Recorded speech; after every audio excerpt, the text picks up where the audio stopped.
거인들의 인생 법칙 마지막 시간 10번째 인물은 요나단입니다. 좋은 친구가 되어준 사람, 그런 제목의 말씀을 함께 나누며 은혜 받기를 원합니다. 올림픽 기간에 메달을 목에 건 선수들을 보면 대견하고, 어떻게 저렇게 잘해서 메달을 목에 걸 수 있을까, 세계적으로 3위 안에 드는 건 참 어려운데 대단하다, 이제 그런 생각을 하게 되죠. 올림픽이 끝나고 나면 언론사들은 집중적으로 코치들을 보여주고 또 부모님들을 찾아가서 인터뷰를 하는 장면이 예외 없이 나오는 것을 보게 됩니다. 도마 종목에서 동메달을 목에 건 여서정 선수, 아버지가 여홍철이라는 1990년대 도마 분야의 세계 1위였죠. 금메달, 은메달 많이 땄던 그런 유명한 선수였는데, 그 딸을 어려서부터 체조를 시켜서 도마 종목에서 이번에 3위를 한 것을 보면서 위대한 사람 주변에는 후원자가 있고 위대한 인물들이 있구나, 이제 그것을 우리가 또 발견하게 됩니다. 다윗이 성경 역사의 가장 위대한 왕으로 빛나고 있는데, 그러면 다윗은 누구의 도움을 받았는가? 아버지인가? 형들인가? 아니라고 지난주에 말씀을 드렸습니다. 가족의 견제를 받고 어려움을 당했죠.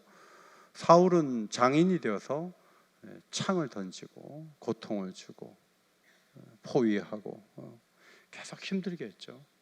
요압이라는 장군도 곁에는 있었지만 한 번도 마음 편하게 안 해줬어요. 늘 가시 노릇하고 자기 마음대로 행해서 평화를 깨고 그런 역할을 했고, 다윗의 부인 미갈도 가장 중요한 때 남편을 비난함으로 평생 부부 사이가 틀어진 것을 보게 됩니다.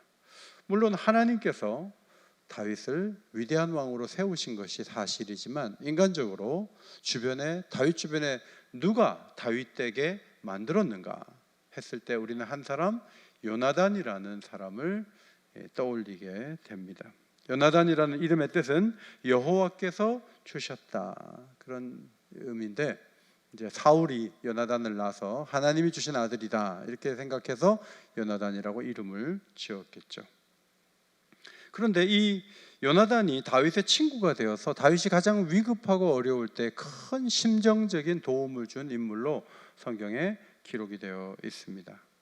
예수님께서 말씀하신 대로 사람이 친구를 위하여 자기 목숨을 버리면 이보다 큰 사랑이 없다 하셨는데, 자기 목숨을 버릴 정도의 사랑을 베푼 사람이 요나단이었다 하는 것입니다. 이 말씀을 들으시면서 나는 이런 친구 있는가 생각해 보시고, 또 내가 누구에게 이런 친구가 되어줄 것인가, 그것을 마음에 그려보시기를 바랍니다. 첫째로 요나단은 두려움을 제거해 주는 친구였죠. 다윗이 사울의 사위가 되었지만 계속 죽이려고 하니까 마음속에 내가 이러다 언젠가 죽겠다, 난 죄가 없다 하는 억울함이 그 마음속에 하나 있었고, 또 하나는 이러다가 결국은 죽게 생겼다, 이 두려움이 다윗의 마음에 있었습니다. 감사한 것은 그 억울함과 두려움을 들어줄 친구가 있었고, 죽이려고 하는 사울의 아들 요나단에게 자신의 속을 털어내면서 이야기를 해주었을 때, 죽음 가까이 있는 자신의 그 형편을 이야기할 때 요나단이 이렇게 말하죠. 결단코 아니라 네가 죽지 아니하리라. 우리 아버지가 무슨 일을 하면 나한테 항상 의논을 하거든. 내가 그 얘기를 들으면 너한테 미리 얘기해 줄 테니까 피하면 돼, 너 절대로 죽지 않아 라고 이야기를 해준 것입니다. 요나단이 아버지가 미리 얘기해 주면 도와준다고 하지만 100% 말을 하지는 않죠. 이 녀석이 친구가 돼서 도와주려고 하는구나, 그것을 알면 어느 아버지가 얘기하겠어요?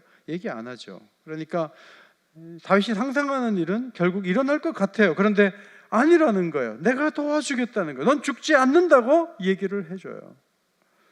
아들에게 알리지 않고 나를 죽이면 어떡하지? 나와 죽음 사이는 한 걸음뿐이니라. 여전히 불안해하죠. 다윗이 계속 왕 앞에 있다가 지난번에 단창을 던져 죽이려고 했는데 이번에 또 그러면 안 되잖아요. 그래서 월삭이면 매월 1월 1일에는 왕과 함께 식사를 하는 공적인 모임이 있는데, 자기가 가족 제사가 있어서 베들레헴으로 내려갔다고 얘기해 달라고 얘기를 해요. 근데 아버지가 그랬어? 제사 지내러 내려갔어? 알았어. 이러면은 나를 죽일 의사가 더 이상 없는 거지만 막 화를 내고 막 불쾌해하면 나를 죽이려고 하는 마음이 여전히 있다는 것으로 봐야 된다. 이런 어떤 장치를 걸어서 그 아버지의 마음을 한 번 더 보기로 한 것이죠. 이런 자신의 처지를 안타깝게 여기면서 내가 만약에 잘못이 있으면 요나단 네가 나를 죽여. 그런데 무지한 나를 너의 아버지 앞에 데려갈 이유는 아무것도 없어 라고 이야기를 할 때 요나단이 이렇게 분명히 말합니다. 9절에 이 일이 결코 내게 일어나지 아니하리라. 내가 잘못 역할을 해서 너를 어려움에 빠뜨리는 일은 절대로 있을 수 없어. 그렇지 않을 거야. 다윗 나를 믿어 라고 이야기를 한 겁니다. 십광야 수풀에 다윗이 숨어 있었습니다. 그 사건이 23장에 있는데 22장에서는 높당에서 제사장 85명을 다윗을 숨겨줬다는 이유로 죽이고 아이와 거기 성민들 가축까지 다 살육하는 사울의 무서운 그 위협이 22장에 기록되어 있어요. 23장에 높당에 또 피해 있는 거예요. 그때 요나단이 다윗을 어렵게 찾아서 이렇게 말하죠. 그에게 하나님을 힘있게 의지하게 했다. 신앙이 있으니까 내가 너를 도와줄 형편은 못 되지만 하나님이 반드시 너를 도와줄 거야 라고 이야기를 해주는 거예요. 용기를 불어넣어 주는 거예요. 미국 듀크대 크리스토퍼 콕스 교수팀의 연구를 살펴보면 중환자실에 오래 입원한 분들 가운데 기관 절제를 해서 호수를 이제 목에 하신 분들, 그분들 가운데 1년이 지나도 살 수 있는 비율이 얼마나 되겠는가 하고 담당 의사들에게 물어봤더니 126명 가운데 의사들은 43%만이 살아나고 나머지 57%는 죽는다. 이렇게 조사에 응했어요. 근데 가족들은 중환자실에 들어가지 못함에도 불구하고 93%가 우리 아버지가, 우리 어머니가, 우리 형제가 지금 이 기관 절제를 하고 목에 호수를 꼈지만 그래도 1년 후에도 산다라고 답을 했어요. 1년이 지난 다음에 실제 현상을 보니까 56%의 환자들이 1년이 지나도 살아있는 거예요. 의사들은 상대적으로 조금 더 부정적으로 보고 비관적으로 봐요. 가족들은 지나치게 낙관적으로 보는 거예요. 오늘 요나단이 너 죽지 않아 하는 것은 신앙의 힘으로 말하는 것이기도 하지만 한편으로는 자기 생명을 사랑한 것처럼 사랑했다는 그 표현이 사무엘상에 여러 번 나오거든요.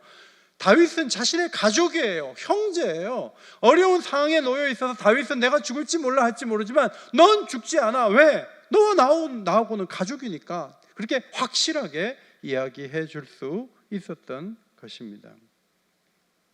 여러분, 우리는 언제 죽을까요?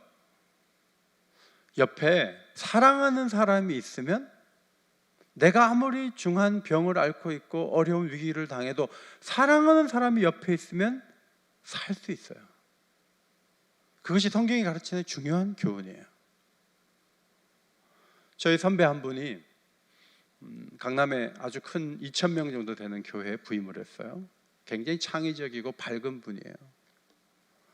그런데 새로운 목사님이 오니까 좋아하다가 별의별 성도들이 다 있는 거예요. 설교가 끝나면 CD를 한 장씩 갖고 오는 거예요. 목사님, 이 설교 들어보세요. 나는 목사님 이분처럼 설교 잘하시면 좋겠어요. 이러면서 한 장씩 주고 가는 거예요. 그 설교가 들어보지도 않고 문 앞에 이렇게 쌓이는 거예요. 저쪽에서 킥킥거리는데 가만 들어보면 자기 얘기하고 있어요. 그러니까 이 목사님이 우울증에 빠졌어요. 아파트 높은 곳에 사는데 하루는 뛰어내리고 싶은 거예요. 이제 죽음의 충동까지 겪게 된 거죠. 자, 그 얘기를 대학 때 같이 공부했던 2명의 친구가 들었어요. 다 목회자들이에요. 1년 동안 매주 목요일마다 이 친구를 찾아와서 관악산으로 데리고 가요. 100m도 못 걷던 이 친구를 손을 잡고 같이 걷는 거예요. 그리고 올라가면서 내려오면서 계속 들어주고 계속 얘기하는데 1년 만에 놀랍게도 약 먹지 않고 살아났어요. 우울증에서 벗어났어요. 그리고 교회를 사임하고 화성에 있는 한 지역에 가서 개척을 해서 5년 만에 2,000명이 모이는 큰 교회가 됐어요. 제가 그분의 그 흐름을 아니까 우리 교회 말씀축제 강사로 모셔가지고 그동안에 오셨던 강사 중에 최고의 말씀을 우리에게 선포해주고 가셨고, 그때 우리 성도들이 드린 감사헌금이 최고로 많이 드려졌어요. 굉장히 큰 은혜를 우리에게 끼쳤죠. 여러분, 요나단이 없었다면 다윗이 가능할까? 다윗은 스스로 안으로부터 무너졌을 거예요. 그런데 누군가 두려움을 제거해 주는 역할을 감당하고 역사의 무대에 올라설 수 있도록 안내하는 역할을 가족도 못하고 가까이 있는 그 누구도 하지 못했지만 요나단이 그 일을 감당함으로 다윗을 다윗되게 만들었다. 성경은 그것을 보여주고 있습니다. 교회 생활을 하다 보면 두 종류의 교인을 봐요. 한 종류의 성도들은 끊임없이 낙관적이고 끊임없이 믿음으로 말하고 끊임없이 좋은 미래를 기다리는 성도들이에요. 그분들이 대부분이에요. 일부 교인들은 끊임없이 비관적이고 끊임없이 낙담할 만한 얘기를 하는 분들이 계세요. 하나님은 누구를 기뻐하실까요? 하나님은 요나단 같은 역할을 하는 사람을 원하세요. 하나님은 그런 사람들이 모인 교회를 기뻐하시는 거죠. 여러분, 예수님이 복음을 전하실 때 누가복음 4장 22절에 그 입으로 나오는 은혜로운 말에 놀랐다 그랬어요. 은혜로운 말이 뭐죠? 복음이에요. 복음은 현상보다 하나님이 일하실 것을 크게 바라보고 엉매어 있는 사람에게 자유를 선포하고, 복음은 죽음의 그늘이 있다 할지라도 생명의 빛이 있다고 말하는 그 말씀이 은혜로운 말인데 예수님은 그런 말을 전했다는 거죠. 그래서 사람들은 놀라게 되었어요. 성도 여러분, 은혜로운 말을 하는 친구가 되시기를 주의 이름으로 축원합니다. 은혜로운 말을 할 수 있어야 돼요. 두 번째, 요나단은 오늘은 도움을 주지만 내일은 도움을 받을 수 있다고 하는 생각을 하는 친구였어요. 요나단은 왕자였고 다윗은 시골뜨기였습니다. 첫 모습이 너무 보기가 치근했던지 겉옷을 주고 칼과 활과 띠를 주었다는 기록이 앞에 나와 있습니다. 다윗은 왕의 사위가 되었지만 언제 죽을지 몰라요. 너무 절박한 상황에 처하니까 요나단에게 이렇게 말하는 모습이 20장 8절에 기록되어 있습니다. 바라건대 내 종에게 인자하게 행하라. 내가 내 종에게 여호와 앞에서 너와 맹약하게 하였음이라. 여기서 종은 요나단이 아니라 다윗을 말하죠. 이 종이라는 이 단어는 하인, 노예라는 의미를 갖는 에베드라는 단어예요. 창세기를 보면 아브라함의 종이 하란에 가서 자신을 소개할 때 저는 아브라함의 에베드입니다 이렇게 고백해요. 자기가 하인이란 말이에요. 노예란 말이에요. 오늘 다윗은 균등한 친구가 아니라 너는 주인과 같은 뭔가를 베풀 수 있는 위치에 있고 나는 네가 긍휼을 베풀고 인자를 베풀면 겨우 살아날 수 있는 그런 종에 불과해. 나한테 긍휼을 베풀어 주면 좋겠어. 인자함을 베풀어 주면 좋겠어 라고 이야기를 하는 것을 보게 됩니다. 요나단은 그래 나는 왕자니까 항상 너한테 줄 거야. 넌 계속 내 걸 받아. 뭐 균등하진 않지만 그래도 우린 친구야. 그렇게 생각하지 않았어요. 뭐라고 얘기하는지 아세요? 20장 15절 하나님이 지면에서 다윗의 모든 대적을 끊어버리셨을 때 자네는 내 지방과 의리를 끊지 않기를 바라네. 끊는다는 단어를 두 가지를 사용했죠. 두 번 사용하면서 혹시 너의 모든 대적이 다 사라지면 넌 왕이 될 거야. 그때 사울의 집안이라고만 보지 말고 요나단의 집안이라고 생각하고 너의 집안과 우리 집안 사이에 의리가 있고 맹약의 관계가 이어지기를 바라네. 이렇게 이야기하는 모습을 보게 됩니다. 20장 42절에도 여호와께서 영원히 나와 너 사이에 계시고 내 자손과 너의 자손 사이에 계시리라 하였느니라. 일방적으로 계속 구제만 해줘, 계속 도와줘, 그게 아니고요. 계속 내가 널 도와줘야 돼, 이게 아니고요. 너와 나 사이에 하나님이 계시고 자손들도 잘 지내는 좋은 관계 속에 있으면 참 좋겠다. 여러분, 언젠가 하나님이 함께 하시는 이 친구가 나를 도울 날이 올 거야. 자, 이 생각을 했다는 것이죠. 요나단의 아버지 사울은 다윗을 그렇게 보지 않았어요. 이놈을 죽여야 된다.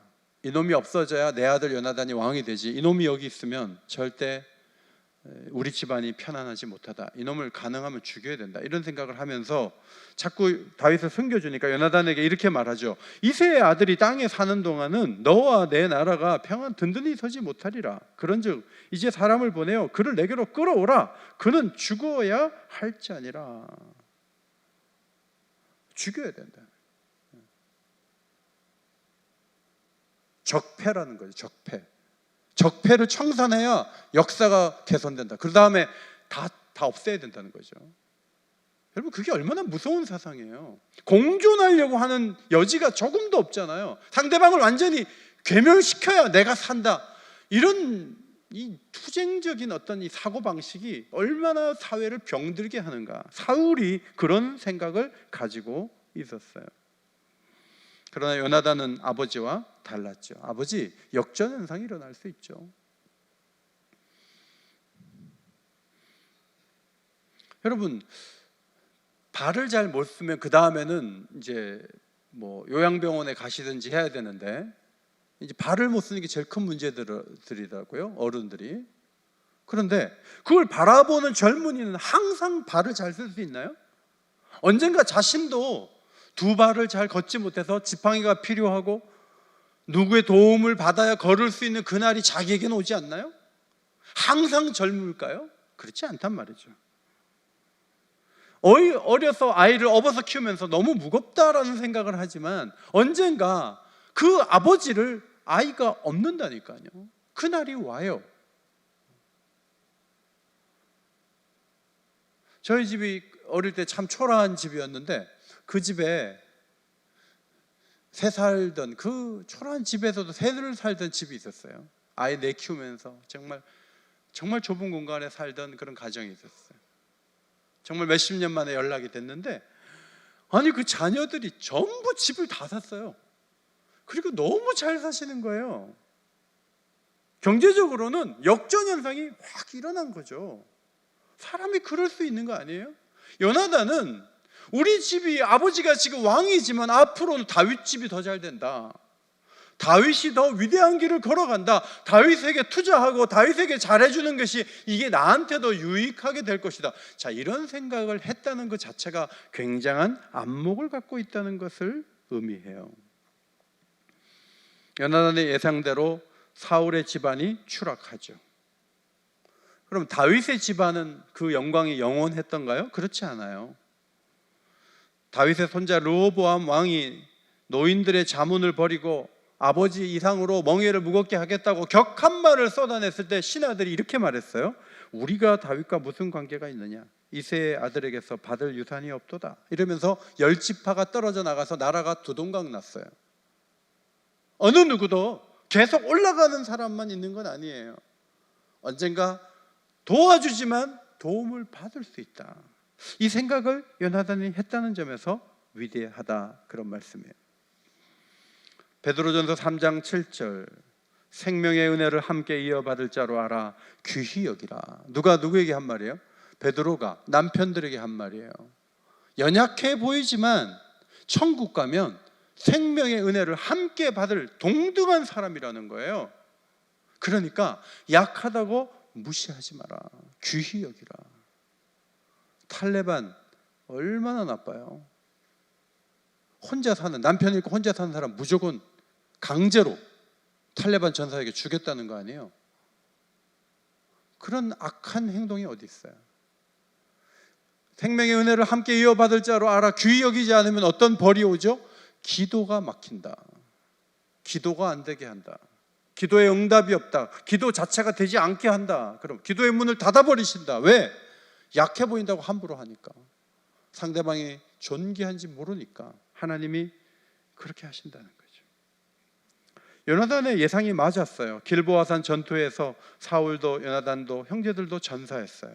그리고 다윗이 왕이 되었습니다. 세월이 흐른 후에 다윗은 사울 집안에 남아있는 사람을 찾았어요. 혹시 요나단의 아들이 있는지 찾았어요. 그런데 시바라는 어떤 분이 요나단을 그 아들을 보호하고 있었어요. 요나단의 아들 무비보셋이에요. 무비보셋. 그래서 그를 불렀어요. 자, 사울의 손자예요. 잘못하면 이 사람을 왕으로 옹립하려고 하는 또 다른 움직임이 나타나면 다윗이 위기가 올 수가 있어요. 그럼에도 불구하고 요나단의 아들이에요. 그는 두 발을 절고 있었어요. 그런데 그 장애인을 자기의 상에서, 왕의 상에서 먹을 수 있도록 왕자 중에 한 사람처럼 대우함으로 요나단과의 언약을 지켰다. 이것이 성경의 가르침이에요. 그런 안목을 가진 요나단이 나중에 그 아들이 혜택을 보는 것을 보게 돼요. 세 번째로 여호와께서 왕으로 세우실 것을 수용한 친구가 요나단입니다. 요나단은 다윗을 어렵게 하는 사람을 미워했어요. 그리고 이렇게 말했습니다. 20장 16절, 여호와께서는 다윗의 대적들을 치실지어다. 문제는 다윗의 대적 중에 누가 있냐 하면 사울이 있잖아요. 아버지가 있잖아요. 아버지를 쳐달라는 얘기가 되는 거예요. 아버지가 너무 죽이려고 하니까 막 시기하고 미움의 포로가 되어 움직이니까, 그가 죽을 일이 무엇이니까, 그가 무엇을 행하였나이까, 아버지 왜 이러십니까? 라고 반박하죠. 그때 요나단을 위해서 다윗을 죽여주려고 했는데 요나단이 그렇게 나오니까 사울이 화가 나가지고 사울이 요나단에게 단창을 던져서 죽이려고 했어요. 그러나 요나단의 마음은, 다윗을 향한 마음은 전혀 꺾이지 않고 계속 사랑으로 이어졌습니다. 다윗이 십광야 수풀에 머물고 있다는 얘기를 듣고 요나단이 친구를 찾아가서 말하죠. 사무엘상 23장 17절, 너는 이스라엘 왕이 되고 나는 내 다음이 될 것을 내 아버지 사울도 안다 하니라. 놀라운 말 아닙니까? 야, 네가 왕이 될 거야. 내가 왕자지만 나는 너의 다음이 돼도 괜찮아. 난 너를 돕는 자가 되고 싶어. 네가 왕이 될 거야. 하나님이 그렇게 하신다면 나는 하나님의 결정에 따를 것이고 나는 왕이 되지 않아도 돼 라고 이야기를 해줘요. 왕자가 반드시 왕이 되어야 된다는 고정관념이 없는 거예요. 23장 18절, 두 사람이 여호와 앞에서 언약하고 다윗은 수풀에 머물고 요나단은 자기 집으로 돌아갔다. 한 사람은 수풀에 머물러요. 밤에 이슬과 함께 자는 거예요. 이슬을 맞으면서 자는 거예요. 한 사람은 집에 가서 자요. 그런데 집에 가서 자는 사람은 전투에서 전사하게 되었고, 수풀에서 이슬과 함께 밤을 지새웠던 그 다윗은 왕이 되었어요. 요나단의 예상대로 된 것이죠. 여러분, 예수님이 사역을 하실 때 굉장히 아팠던 것이 무엇인가 하면 동생들이었어요. 동생들.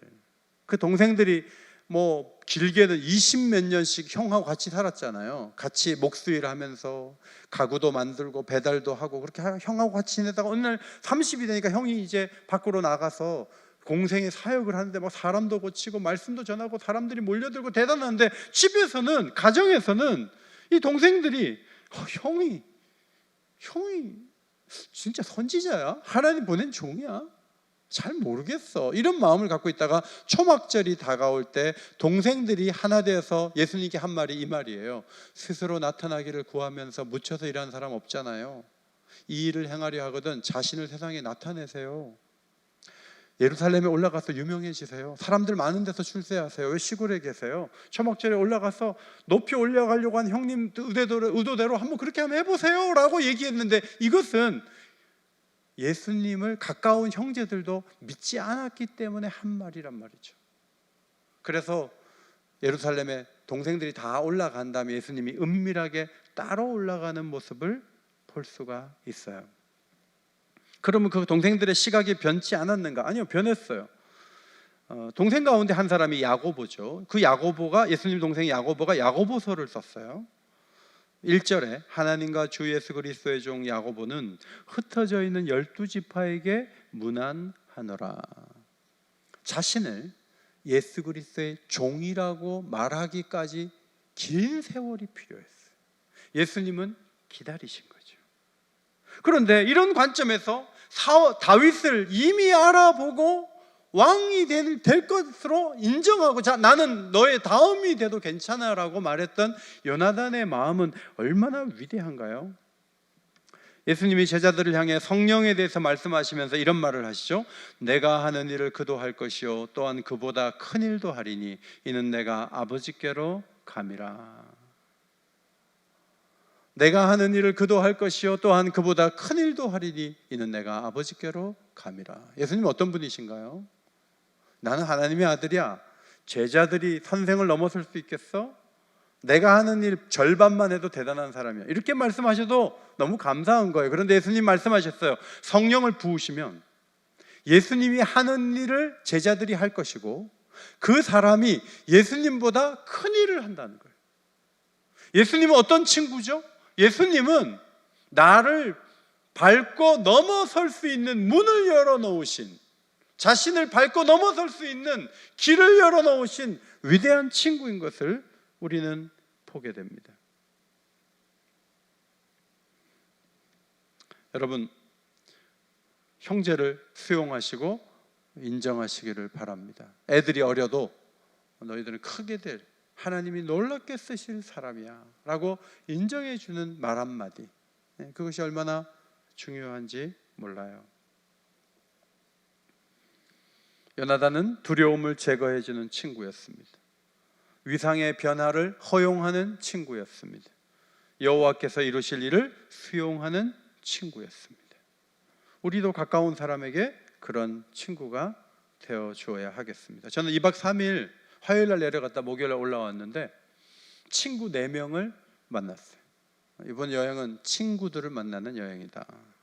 뭐 설교 준비를 이렇게 해서 그렇게 짜맞추려고 한 건 아닌데 꼭 만나고 싶은 친구들이 있었어요. 그래서 서울에서 이것저것 좀 사가지고 선물을 미리 준비하고 추억이 있는 친구들을 만나서 때론 식사하고 때론 차를 마시면서 이틀 동안 이야기를 했어요. 오랫동안 이야기를 하면서 같이 다 목회자니까 웃기도 하고 울기도 하고 여러 가지 얘기들을 나누면서 애환을 나누었어요. 저녁에 이제 목요일 날 저녁에 올라오는데 집에 오니까 11시가 넘었는데 친구 목사님이 제게 이런 문자를 보내왔어요. 유붕자원 방내 불연락호. 이건 뭐지? 이거 뭐 이런 거를 보냈지? 하고 보니까 벗이 있어 스스로 멀리서 찾아오면 이 또한 즐겁지 아니한가. 이제 이 고사성어로 이렇게 옛날 그 글을 가지고 너무 반가웠다는 얘기를 그렇게 보내왔어요. 가만히 생각해 보니까 코로나 시대에 우리가 잃어버린 것이 있는데 그게 친구예요. 친구를 만날 수도 없고 친구와 대화할 수도 없고 친구를 도울 수도 없고 도움을 받을 수도 없고 그냥 외롭게 버티며 우리는 살아가고 있습니다.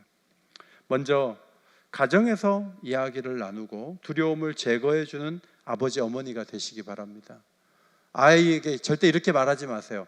지구온난화로 해수면이 높아진다고 하는데 너는 참 인생길이 험하겠구나, 이런 말 하지 마세요. 해수면이 20m까지 올라오면 우리 집이 물에 잠길 텐데 너 좀 힘들겠다, 아버지 살아있을 때가 좋은 날인 줄 알아라, 이런 말 하지 마세요. 여러분, 그거는 두려움을 안겨주는 거예요. 환경 보호를 위해서 다른 일을 하더라도 자녀들을 축복해 주시기를 바랍니다. 자녀들에게 축복해 주는 말을 해야 돼요. 목회자들도 마찬가지예요.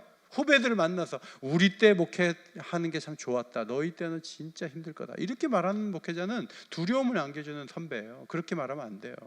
앞으로 어려운 시간이 오겠지만 성령의 역사도 더 강해질 줄 믿습니다. 그걸 바라보고 앞으로 달려가는 게 매우 중요해요. 직장에서도 마찬가지예요. 하나님이 함께 하시면 길이 있다. 하나님이 우리 회사를 도우신다. 하나님이 당신을 축복하신다. 내가 당신을 위해 기도하니까 하나님 당신을 도우실 것이다. 이런 믿음의 말을 하는 직장 동료가 되는 게 매우 중요해요. 390명이 아프가니스탄 난민이 왔어요. 여러분 가운데는 왜 저 사람들 우리한테 와? 우리도 사람 많은데, 이렇게 말씀하실 분도 계실지 모르지만 남아있으면 죽인다고요. 구원선이 될 만한 수송기를 보냈고 60명의 장병들이 목숨을 걸고 들어갔고 3분의 외교관들이 버스를 타고 그들을 탈레반이 14시간 동안 보내지 않는 그 상황에서 사본 안 된다, 원본 가지고 와라, 막 이러는 상황에서 탈레반을 설득하고 공항까지 도착해갖고 한국 땅에 왔어요. 정치인 몇 사람이 얼굴 내려고 하다가 망신만 당했지만 그들이 우리에게 이렇게 온 것은 왜 온 거죠? 그들에게 필요한 게 뭐죠? 돼지고기 들어가지 않은 도시락을 먹이는 것, 도시락을 제공하는 것도 귀한 일이지만 그들이 정말 지금 원하는 게 뭡니까? 친구예요. 국경을 넘어서서, 종교를 넘어서서, 인종을 넘어서서 친구가 필요하죠. 몇만 명씩 받아내는 유럽의 나라들이 홍역을 앓고 있지만 390명이야. 우리가 감당할 수 있는 충분한 힘과 여력이 있지 않겠습니까? 중요한 것은 좋은 친구가 되어주려는 신앙인이 되는 것이고, 내 주변의 사람들을 살려내는 요나단 같은 인물이 되는 거예요. 그렇게 되기 위해서는 하나님의 한없는 은혜를 받아야 돼요. 은혜를 받지 않으면 늘 내가 제일 불쌍하고 내가 제일 힘들고 내가 도움을 받아야 되고 그 자리에 있을 수밖에 없지만, 내가 여유를 가지면 들어줄 수 있고 격려해 줄 수 있고 세워줄 수 있는 것이죠. 더 아름다운 역할을 감당하는 좋은 친구들이 되시기를 예수의 이름으로 축원합니다. 하나님 아버지, 요나단의 아름다운 인격을 살펴보면서 좋은 친구가 되어주신 예수님을 발견합니다. 홀로 힘든 길 계속 걷지 않게 하시고 좋은 친구가 되어주고, 또 좋은 친구를 만나서 이 힘겨운 인생의 행로를 끝까지 잘 걸어갈 수 있는 믿음의 가족들 다 되게 하여 주시옵소서. 우리 옥인교회에 속한 모든 믿음의 가족들 한 사람도 절망에 처하지 않도록 우리가 대화하고 나누고 손을 잡아주고 끌어주면서 더 밝은 곳으로 나아가 하나님의 위대한 역사를 함께 써내려갈 수 있도록 아버지 인도하여 주옵소서. 예수님 이름으로 기도하옵나이다. 아멘.